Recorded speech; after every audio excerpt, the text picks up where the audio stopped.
Treasured brothers and sisters, I've been given the task to greet you, but because there's a great many people here whom I do not know, and I guess that works in two directions, maybe I ought to tell you who I am.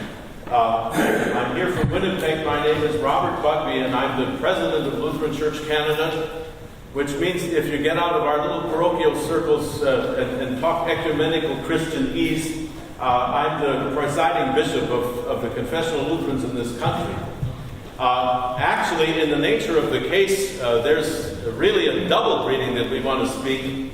First of all, to our friends who have come here from a neighboring friendly country to visit us in Canada, you may know that this area was one of the burning points during the War of 1812, and we're coming just now to the close of the bicentennial anniversary of that war.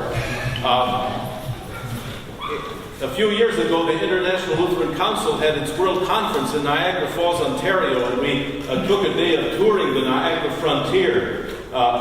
And they were pointing out, the tour guides were, that it was the anniversary of the War of 1812, and there was among those visiting from the United States a guy from Texas, somewhat lacking in social inhibitions, who was getting a tour of Fort Erie down across from Buffalo.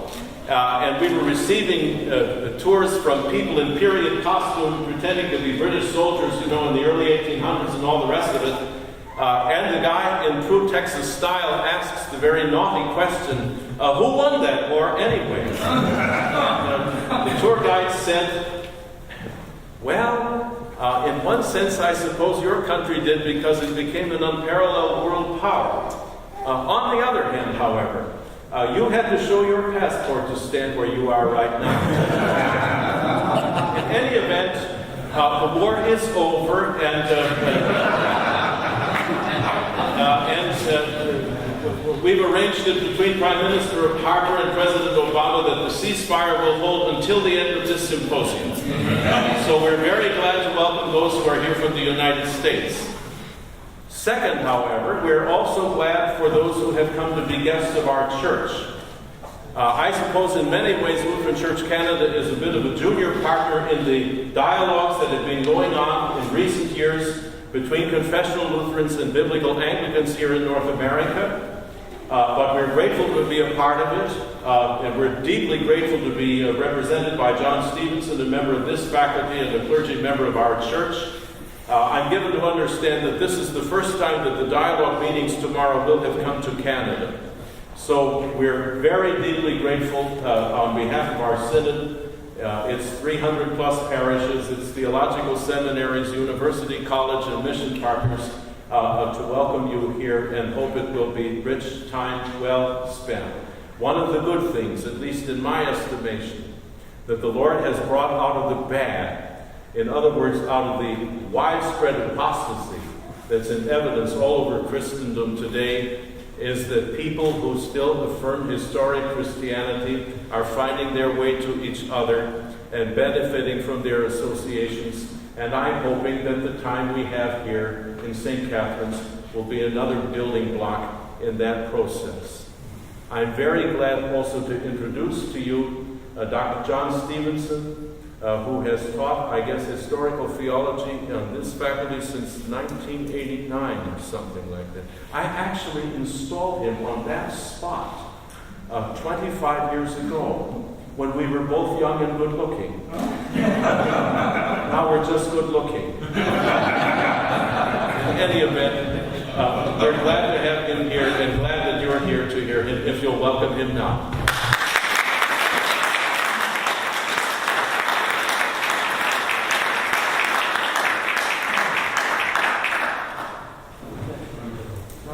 Since I have 3, and there should be 4, actually, bona fide Anglican bishops sitting before me, then, if I'm going to follow the protocols of the old world whence I come, then for the first time in my life, I can begin a public address. My lords, ladies, and gentlemen. Now, Dr. Ringer, and thanks to him for his anointed sermon this morning. He's given the presentation a better title than I've chosen for myself. Graying Canadians and Americans Today, Products and Victims of the 1960s, ? Now, do the following three characteristics mark Canadian culture in 2014? And if you're smart, you'll realize it's somewhat of a rhetorical question. First, religion is excluded from the public sphere and banished to the private realm. Okay, you may quietly assemble for worship and other religious activities, but what goes on in those contexts may have no impact on life in civil society. Secondly, the world and human conduct are explained without reference to God. To put it philosophically, everything is immanent, part of a closed system. Transcendence, something, someone, or something above and beyond what we register with our senses, is increasingly ruled out of order. Thirdly, even believers can picture themselves holding the worldview outlined in points 1 and 2. In other words, you and I can walk in the secularists' moccasins without too much difficulty. Now, the premise of all that I have to say this morning is that Montreal professor Charles M. Taylor has hit the nail on the head in his 874-page book, A Secular Age, where he identifies the three characteristics of secularism, of which I have just offered you a paraphrase. I was hoping to brandish that weighty volume before you, but I checked at the university library and discovered that Professor Taylor's book is on 3-hour reserve at the University of Library. Now that shows it's highly topical and timely, and that it's getting an airing, and it shows how relevant our topic is.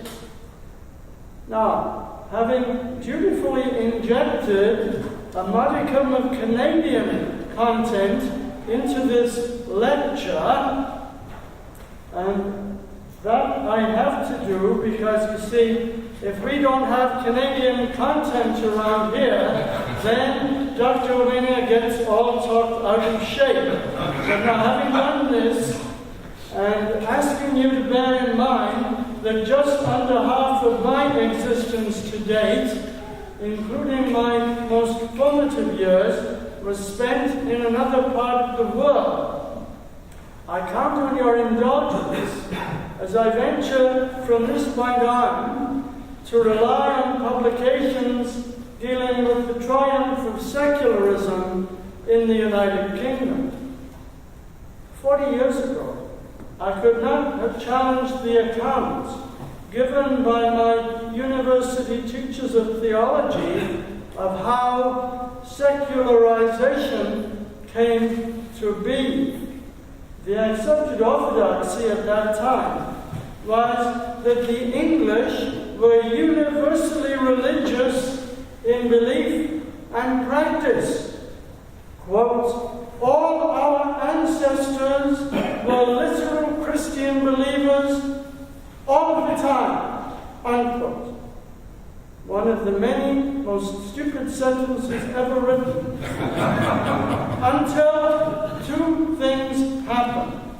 First, Population shifted massively from rural areas to urban centers. Secondly, the Industrial Revolution set in and did its work.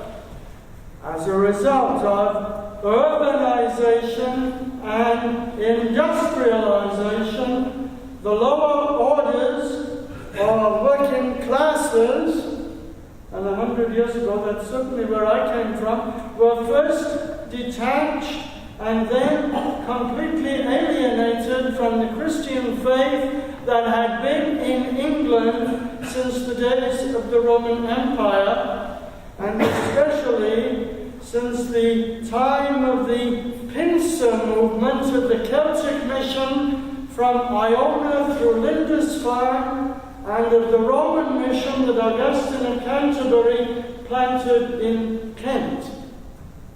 On relocating to Minnesota in 1982, that's how my son-in-law, whom I don't see, says it.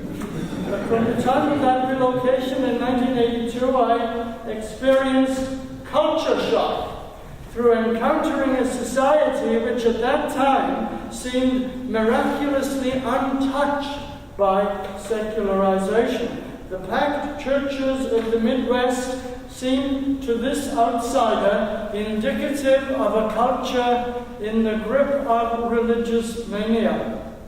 Starting to teach here from the January of 1989, I soon realized that in religious terms, Canada was somehow perched in the mid-Atlantic. Apologies, I see you, Jane. Much less religious than the States, yet considerably more so than Great Britain. In the intervening period, secularization in England has taken on apocalyptic proportions. Canada is much closer to Western Europe on this front than we might care to admit. And over the last decade, the institutional collapse of the Christian religion has proved unstoppable even in the United States, which is catching up to Canada and old Europe at a frightening speed. A Missouri Synod theologian who minors in statistics, and that's whom I am looking, told me not long ago that LCMS, Missouri Synod, membership in the heartland cities of Chicago and St. Louis has halved over the last 30 years. And one of our incoming students, who has been and still is involved in inner city mission in Detroit, has cited alarming statistics of congregational collapse in that city whose landscape is dotted by so many spires. Oh, I could kick myself for so glibly swallowing the line that urbanization plus industrialization equals secularization, and especially for assuming that secularization has been a long process moving at a snail's pace for the past 3 centuries. Well, yes, a certain kind of revisionist theology appeared on the scene around 1700 and had major influence on the churches and especially upon their places of learning. In a way, the whole narrative of what we call liberal theology is only a series of footnotes or variations on the deist movement that seemed to pose a great threat to Christian England in the early years of the 18th century. But until a generation ago, there was a vigorous and to some extent successful counteroffensive against the dilution of classical Christianity that set in with the Enlightenment. Moreover, unsettling ideas propounded in books and learned articles, took a remarkably long time to affect and undermine the faith of the average parishioner in the pew. Secularization should in fact be kept as distinct as possible from the kind of doctrine and theology against which ACNA and our two Lutheran churches are currently forging an alliance. Now, the Christian religion was far from dead in the water at the end of the 1950s, at any rate in the northern English towns that sprang up at the time of the Industrial Revolution. You didn't have to walk far to get to a church in my hometown. Working class neighborhoods were studded with vibrant Methodist chapels representing competing strains of Wesleyanism, and perhaps close to half of one's family members, friends, and acquaintances were, if not regular, at least intermittent worshippers in one or other of the homegrown English denominations. The Glasgow sociologist Callum G. Brown, born, like myself, in 1953, has effectively challenged, perhaps even buried alive, the kind of secularization theory that I imbibed in my student days.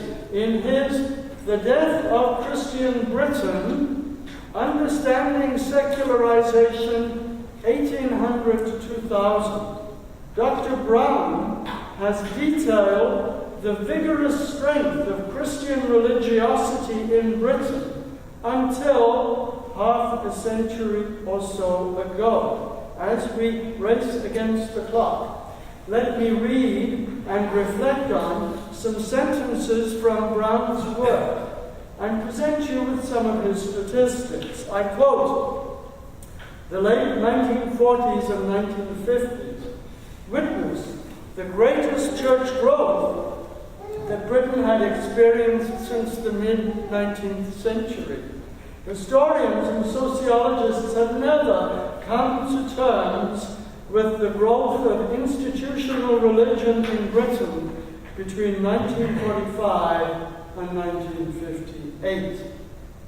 Nearly 2 million people came to hear Billy Graham preach in London in a short religious crusade in 1954, and a further 1.2 million came to Glasgow in 1955 with 100,000 worshippers packing Hampden Park football stadium for a single religious service.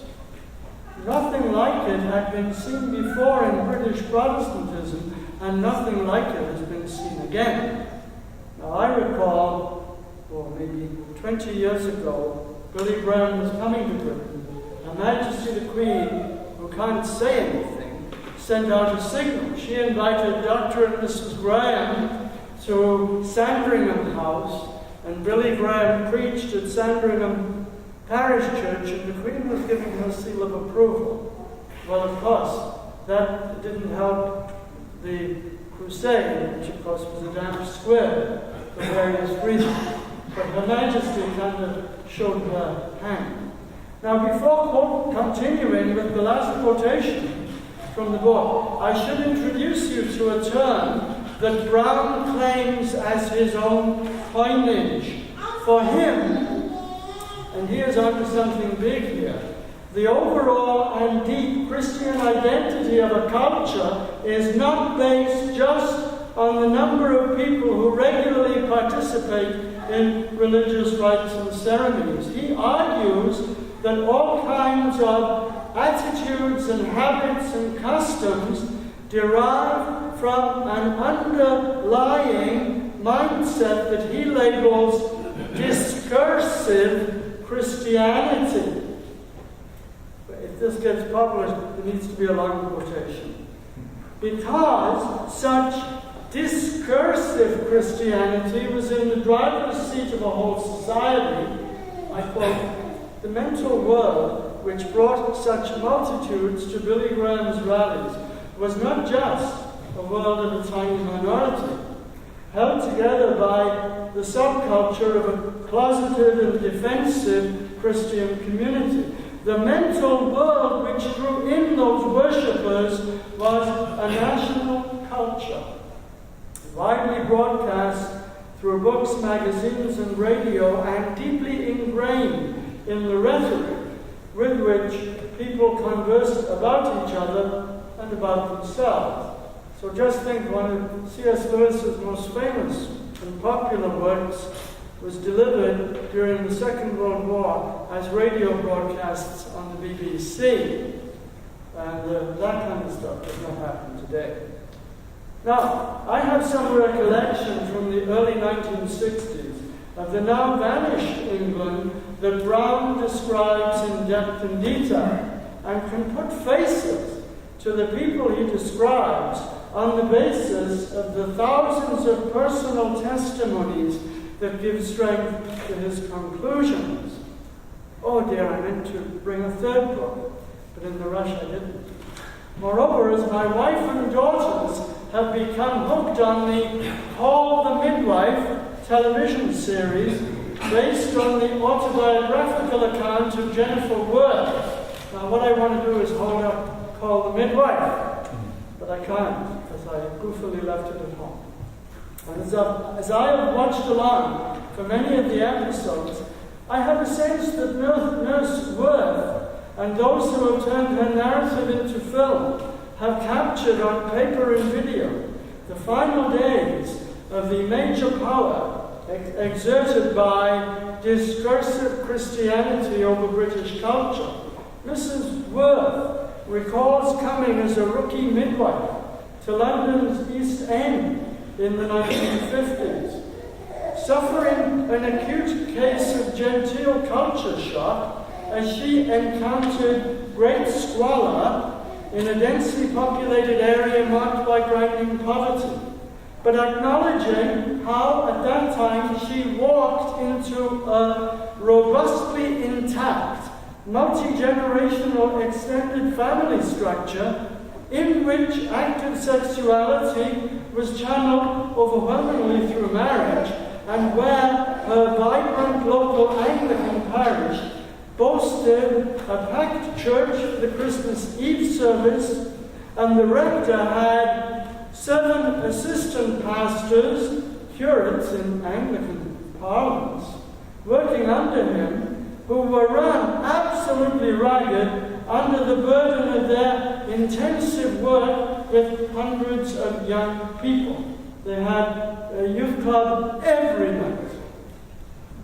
Now, significantly, the TV adaptation skipped over the final chapter of the book, where Worth tells how, having arrived in the East End as a middle-class unbeliever, she was so attracted by her exposure to worship and by her experience of lived Christianity that she came to faith and started reading the Gospels. Now, as you watch the TV stuff, you get a whiff of that powerful Christian influence. As you read the book, you realize something very strong was going on.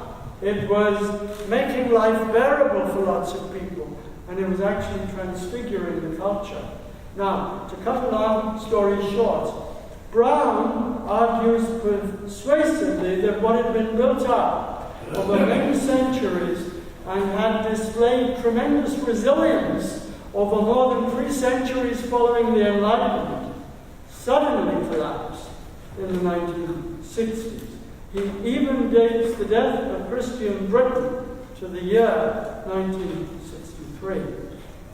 Let's glance briefly, if we may, at the Church of England's baptismal statistics. I quote, "Out of every 1,000 live births, 609 baptisms were performed by the Church of England in 1900. By 1927, the proportion had actually risen to 668, the highest ever. And even by 1956, the figure was 602. But then it fell dramatically to 466 in 1970, 365 in 1981, and 228 in 1997. Now, I think it must be hovering in the mid to low hundreds now. When the Church of England's rate of infant baptism was inching up to the 700 out of 1,000 mark, the actual Christian statistics must have been well over 800, even perhaps pushing 900 in 1,000, when you factor in the substantial numbers of Methodists, Presbyterians, Congregationalists, and Roman Catholics. And don't forget that Baptists raised their children as Christians even when they deferred their baptism.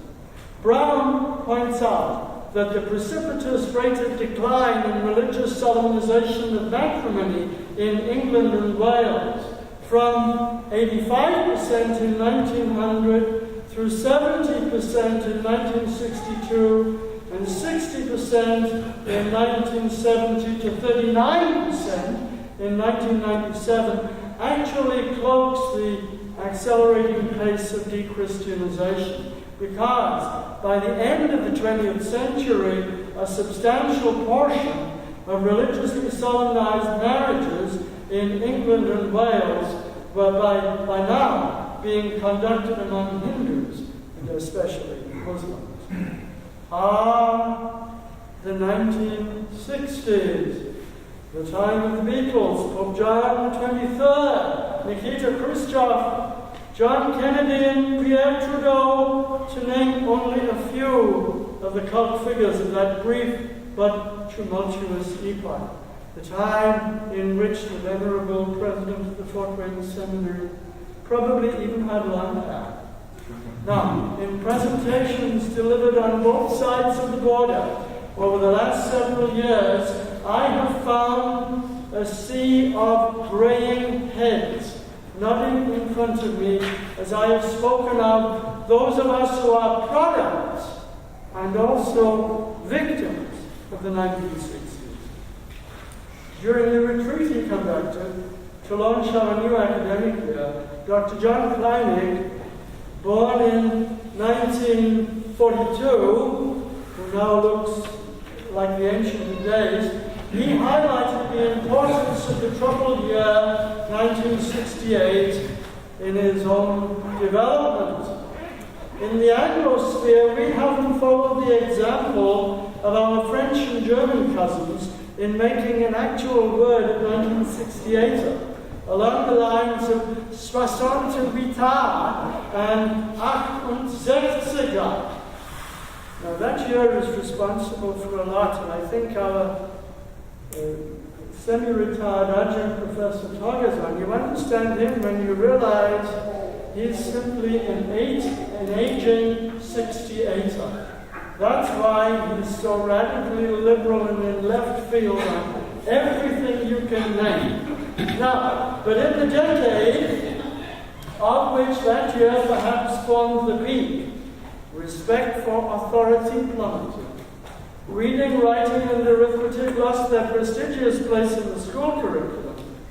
The sexual revolution was unleashed with a vengeance, and the abortion industry began to explode.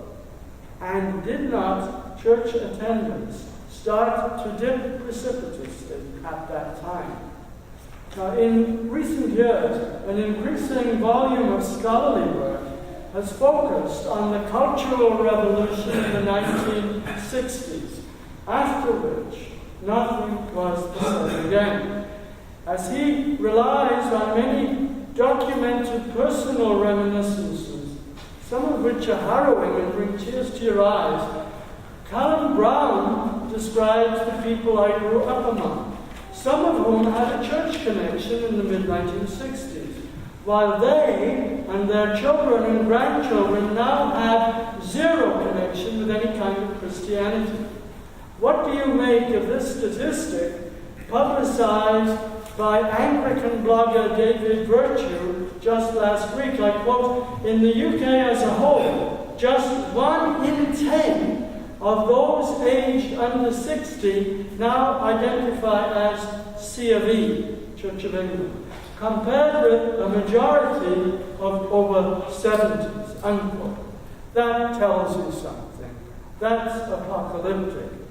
Among the wealth of available literature, I have found especially helpful the beautifully written and highly readable essays produced by the score by the retired English physician Anthony Daniels, born in 1949, who writes under the nom de plume of Theodore Dalrymple.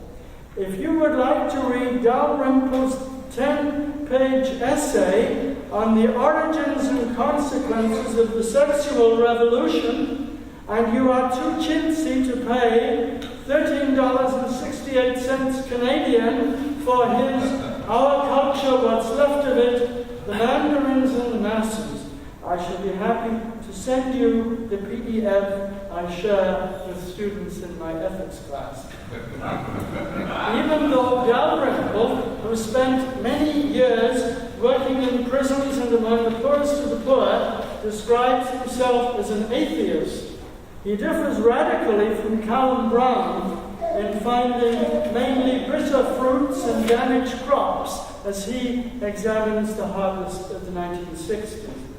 I find Dalrymple a very unconvincing atheist. A man who can write as follows can easily be pictured attending one of the few parish churches that still follow the liturgy of the 1662 Book of Common Prayer. I quote. I probably don't have time, but I can't resist this. He says, "The loss of the religious understanding of the human condition, that man is a fallen creature for whom virtue is necessary but never fully attainable, is a loss, not a gain, in true sophistication. The secular substitute, the belief in the perfection of life on earth by the endless extension of a choice of pleasures, is not merely callow by comparison, but much less realistic in its understanding of human nature." I think, let's hope he's moving in a good direction. Now, to sum up, my lords, ladies and gentlemen, religion, especially Christianity, driven from the public square into an increasingly precarious private space. Almighty God becoming persona non grata, with a special measure of disdain for his incarnate Son, his revelation, his word, and his church. May I, as a Canadian citizen of less than 20 years standing, ask whether in our local context, all of this is somehow tied in with the heritage of a certain long-serving Prime Minister and the Constitution he enacted in 1982. After all, Pierre's son, Justin, who claims to be a practicing Roman Catholic, regards God and his coming judgment as entirely passé. The leader of our Liberal Party is most illiberal in his attitude to any parliamentary candidate of his party who believes that a child in the womb has a God-given right to life.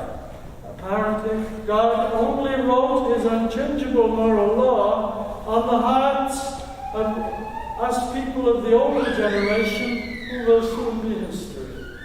Notwithstanding his unbounded hybris, that pride that bodes so ill for Canada's future, Justin Trudeau is himself both a product and a victim of the 1960s.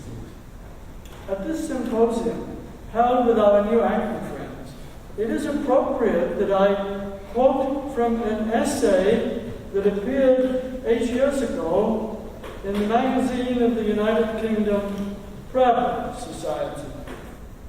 Juliet Hall's words strike me as equally descriptive of our Canadian situation. I quote, "A little while ago it was reported that the government had shelved plans to tackle light pollution. Excessive artificial light, which among other things dims or obliterates our view of the stars. One does not need to be an addict of conspiracy and hidden agenda theories to see why an aggressively atheist political establishment does not mind if we cannot see the stars. The stars are a constant reminder that there is and always will be an outside to the social systems being constructed around us, to the world in the biblical sense. Something beyond merely scientific speculation, something mysterious and significant, a source of wonder, leading us to see ourselves and our lives in a new way and in a different light, and in relation to something else. This is dangerous to a society which denies God and must therefore set itself up in its place and provide secular answers to all our needs, wishes, and aspirations. In order to do this, it must secularize us as well, control our needs, wishes, and questions, and, if necessary, manufacture ones to which there are political and commercial answers ready. The stars are no help here. Now, a couple of weeks ago, as our seminary participated in the 50th anniversary conference of the Brock University Philosophical Society, those of us who attended the event were heartened that some of the speakers dared to do the unthinkable in a secularist context, by which I mean not the Philosophical Society but the university, by depicting Richard Dawkins as yet another emperor who parades around without clothes. Natural theology and apologetics have, it is true, only a limited value in the whole enterprise of Christian proclamation and theology. But historic Lutheranism and Anglicanism recognize the modest but proper place of these disciplines, which bid people open their eyes, their hearts, and their minds to God, our origin and our end. And immanentist secularism has no firm criterion for distinguishing between good and evil. It can make no sense at all of suffering and death. It shuts down questioning and discussion even before the deepest issues of our existence can be articulated. Now, make no mistake about it. We face not just one jihad, but two. Certainly the jihad that threatens us from Islam, but also the secularist jihad. And it remains to be seen which of the two will be the kinder to us. While natural theology and apologetics can offer us some help, especially in the university context, our chief and ultimately sole help comes from Christ our Lord, the mystery of God, in whom lie hidden all the treasures of wisdom and knowledge. Colossians 2:3.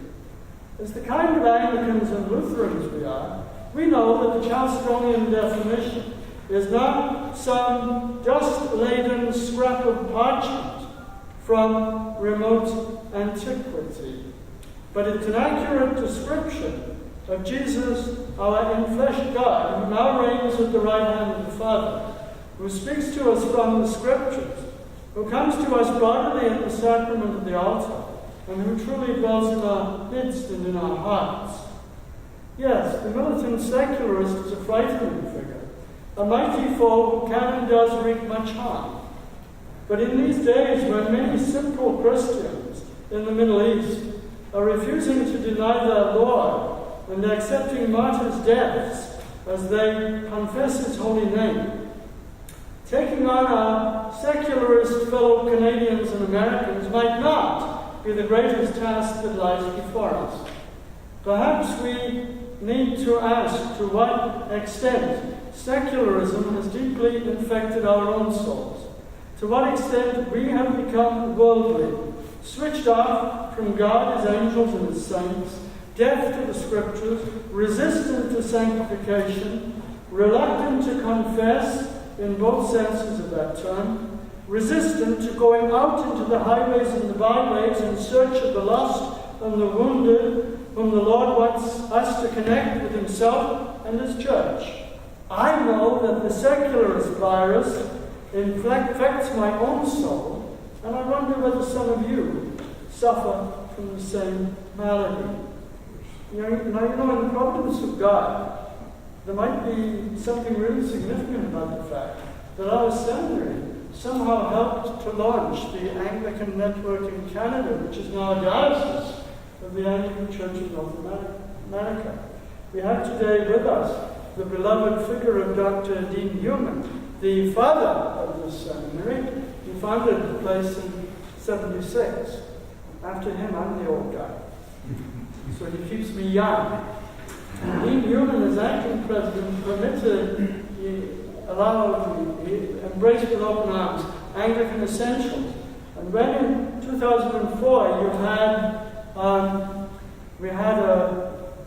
there was a triennial Anglican Church of Canada convention, it took really distressing decisions, and that precipitated the exodus, you see, of the biblical Anglicans and Anglican Church of Canada. We opened all the premises, including the chapel and the library. We only kept the faculty offices. Now, at the end of that convention, Anglican Essentials, they were frazzled, mega-frazzled. And Bishop Charlie Masters, who then was rector in Oakville, I don't know why, they wanted to celebrate Holy Communion, and he said, yes, throw open the whole place. So we threw open the vestments cupboard, we gave them the elements, we even gave them the sacred vessels. Other people have celebrated Holy Communion in this chapel, other Christians. But it's somehow deeply significant that the people who have become Anglican active, they actually use the vessels. Let's hope that in the providence of God and within a century and by many great miracles, that proves to be a prophetic gesture. Now, my lords, ladies and gentlemen, back in 1963 when I was 10, when secularization was passing into full gear, John A.T. Robinson, I was kind of rude to him within a couple of months of his death. I must tell you the story later. He published his bestseller, Honest to God, in which he retreated from the fortress of classical Christianity even before it had come under much of an attack. Bishop Robinson's capitulation to the world did nothing to win the world. The age of discursive Christianity is almost as much a thing of the past in Canada, and even in many parts of the US, as it is in England and most of Europe. The renewal of Holy Christendom and the reunion of Christ's divided church can only come from Jesus himself, who asks us to be his disciples while trusting him to take care of his harassed little flock here below.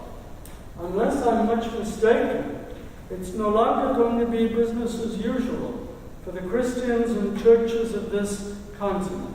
But the next generation of pastors and people are going to experience much affliction and even tribulation. Whether we are on the Anglican or the Lutheran side of the aisle here today, metaphorically speaking, with John of Patmos we share with each other Revelation 1:9, the tribulation and the kingdom and the patient endurance. My lords, ladies and gentlemen, thank you very much.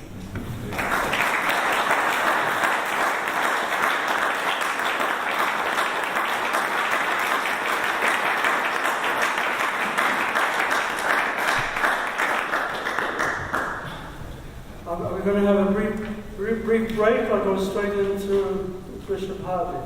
You have, in fact, ended earlier than the schedule indicated. It's usually the other way around. A miracle! Do you want to take some questions now? Yeah, I'm happy. Before we go to coffee, because Bishop Harvey is not scheduled till 11:30. So. Really? Oh gosh, I thought we were going to be running out of time like you wouldn't believe. So let's take 5 or 10 minutes of questions and then we'll go to coffee. Yes, trains. Actually, I wasn't asking any questions. Sorry? You didn't mean to ask a question. Oh, okay.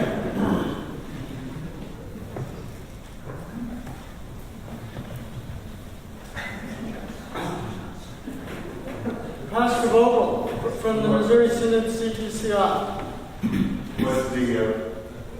Was the precipitating event in the book you referenced that saw 1963 as the tipping point? Was it the Robinson book, or was there something else, or was it a series of events? I don't think he really mentions Robinson's book. I can't remember quite what precipitated it in '63, but he does give a reason for it. And it really is weird. You see, I was baptized as an infant, but not brought up to participate in worship. And my parents, alas, were kind of disgusted when I decided, age 10, I wanted to be confirmed. And the church was around the corner, so 2 years later I got confirmed. But I kind of remember the end of the 50s and just the feel of society in the beginning of the 60s. And on one Ascension Day, I was at the primary school, so it was been 8 or 9. Some of the teachers took school children and we went to the parish church. It's the first time I'd been in it, even though it was just around the corner. And the vicar did a service for Ascension Day. I remember being overpowered and kind of awed by it. I had no idea what was going on at all. But I came away with the idea that God, the Queen, and the Church of England was somehow a good thing. You wouldn't want to get too close to any of them, but they were to be treated with respect and a little holy fear. Well, today, taking the kids to school for an Ascension service would be unthinkable. When Jennifer Worth talks about the social ministry these curates do, and she had a case where a mother of 5 got pregnant at 38 on holiday, and the husband thought it was his baby. The baby is discovered, and while she'd been carrying on with the West Indian, you see, with a black man. So the baby obviously isn't dad's. Well, the midwives had to do some quick thinking. Well, within a few hours, they get the baby off to adoption. But when the husband comes home, it was thought the rector is too much of an authority figure. He would freak Dad out. So one of the senior curates goes. And of course, when Dad is about to punch Mum in the face, the curate steps in and pushes him back and indicates there's to be no violence. Well, in that situation, those people would accept, yes, the curate and the vicar and the rector, that they are authority figures, and we kind of share where they are coming from, even if we're not pious with it. But, I don't know, he has the Beatles, and I think, and there was something to do with the end of censorship. His essay, not his essay, but Theodore Dalrymple's essay on how the sexual revolution broke out, that is a tremendous eye-opener. And I mean, those in the next generations think that's always been the way it is. Well, we know it kind of changed in the 60s, and the change was really dramatic. And so what he does is really good. I can't remember, though, quite why he says 63. In my research, I did something, and there's a novel written in Quebec, where in the French culture it says, we stopped going to church in 1966. And there in Quebec, I mean, it was mega dramatic, wasn't it? So for Militant, la révolution tranquille, n'est-ce pas? The quiet revolution, solemn revolution. Yeah. Do you want to come in with another one, Larry? Dr. Guy Kuchia from the University. Sorry? I was just intrigued by the precision of that date. Dr. Guy Kuchia. Yeah. Starting about 1962, I guess it is very hard to understand those times. Vatican II came and had all kinds of questions and suggestions. And in the Catholic Church, many seminaries closed. And it wasn't long until where nuns had been teaching in colleges, they moved to lay women who are teaching. So it's very hard to understand what happened. You talk about this sexual revolution. And in philosophy, they talk about in Paris in 1968, the postmodernists came on the scene, the three women, Kristeva Irigaray, Sixu, Derrida, all these people were there. So it's a very interesting time, and I don't know quite how to understand it. Yeah, well, I mean, you lived through it, and you lived through it from quite a few years ahead of myself. So, I mean, I didn't really know what was going on.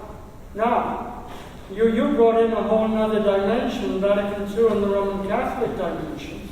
And, well, we're involved in talks with Roman Catholics now. If we were going to have a 2-day conference, we could have included that. But I mean, it would overload the circuits like you wouldn't believe. I mean, keeping our Anglican and Lutheran ball in the air, that's enough for today. But yes, I mean, well, okay, the whole discipline side of things, that spigot was turned on or something like that. But I mean, that breakdown of discipline happened to the Lutherans and the Anglicans at that time. And all kinds of things that have been taken for granted, then they're up for grabs. And yeah, all kinds of stuff went on. And well, right now it appears that Pope Francis is giving the finishing touches to Vatican II, but I mean, what all is going on there, he's giving off, to my mind, very mixed signals. And that again would overload our circuits here today. But yeah, well, you know, Mr. Trudeau said that, you know, if the elephant turns over, then the little mouse curled up next to the elephant notices it. And our Missouri Bishop, Roger Patelko, said, when the Pope sneezes, the Lutherans catch cold. So the Vatican II changes, that really impacted Anglicanism and Lutheranism. But it did knock out religious discipline. And then, as you say, well, you know, David, I was at a dinner at Brock and I was talking to this philosophy lady from India who won an award, and I thought I'd better say something. And I just said to her, well, you know, when I was a student, existentialism was a big thing. And now we don't hear about existentialism. I went to the lectures of John Macquarie, a Glasgow Scot who taught in New York and came to Oxford. And his accent was much stranger than anything I could come up with. And he was Mr. Existential Theology. And really no one pays a blind bit of attention to that stuff now. And the lady said to me, have you heard of postmodernism? So I wonder if the existentialism got a different wrapper and it's now postmodernism. You want to come in. Dr. Guy Kachir is never at a loss for words. He's coming in again. I just want to make one little comment. I was in a minor seminary for 6 years with the Benedictines in Oregon. And then from our diocese in Idaho, we would go up to a major seminary in Seattle. And there was great optimism. They built a beautiful new seminary that could hold, you know, hundreds of seminarians. It was very expensive. And within 5 years, it shut down. So how did you go from such utter optimism to this jolt that you're describing? Oh, well, theologically, I would say that everybody lost the fear of God. And biblically, there's that image of the fear of God, which has at least two meanings, but I mean, it's very full and powerful. And how many of us Lutheran pastors have been giving sermons lately on the fear of God, the fear of the Lord, which is the backbone of the whole biblical religion. And instead, we're kind of, well, you know, what can we do to make religion attractive for you? Now, obviously, Dr. Guy Kachir, you see, if you hadn't dropped out of seminary and been a lay teacher and got married, you would have been the Pope by now and you would have solved all the problems. It looks as though, I think we have a student that we have... Do me if I was a Pope. There'd be a religious walk. Turn to our second to the venerable figure of Dr. Bowie from St. Louis, who was actually shortlisted to be our president. So we'll have Pastor Fritz Bowie, who was somebody else? I think Pastor Abraham had Okay, his we'll hand go. up Well, earlier. yeah, Pastor Abraham's in Board of Regents, then Dr. Bowie, who taught guitar to Paul Schultz, and then we go to Trent down the right. He calls himself Demarest, but he's in Canada. Pastor Abraham. It's not something you raised specifically, but I'd be interested in your comments on. My perspective is that in some ways how the nominal Christian of the past would have looked to the church for its social ministry, for lack of a better word. Today, society looks to the government, political messiahs, and has even maybe become disenchanted with that. Your thoughts? Yes, well, you used to talk about the people who are going to be hatched, matched, and dispatched. But they had a relationship, and who knows what they had in their hearts. And they could be ministered to at times, and they could be brought in. And it was just obvious that, well, the vicar will come around and pray with you. And what I'm seeing now in the British press, I mean, nurses are being disciplined and dismissed for offering to pray with people. But when I was a kid, that was all obvious. But I think this notion of discursive Christianity, where there's something that determines everything, and so there's a certain amount of religious practice that's taken for granted. Well, today it's not. And yeah. And there's a terrible emptiness. And do we have time for two questions? If your answers are short, let's take at least Okay. one. The Venerable and August Dr. Bowie. I disagree with everything you said, John. In brief, I believe that to understand what is going on in a given culture at a given time, we need to be reading the poets and looking at the painters to see what they are saying. My own study of contemporary poetry has convinced me that the secular, we're in the middle of a seismic cultural shift, and that the secular mindset or worldview is rapidly fading and giving way to something that is more generally spiritual but inimical toward confessional Orthodox Christianity. So the secular mindset is certainly lives on in certain places in science and universities and so forth. But we really need to be listening to the poets, I think, and hear what they're saying. Yes, John Kleinig has told me that what happens tomorrow is in the novels of today. I deeply agree with you on that. And I think what you're pointing out, Fritz, is we have a huge topic. And we could have a 3-day symposium and bring in the evangelicals, the Roman Catholics, the secularists themselves. And it's just a humongous topic. And we'll look forward to you telling us more about that. Trent. Actually, yeah, I do have a question this time. This is not a false alarm.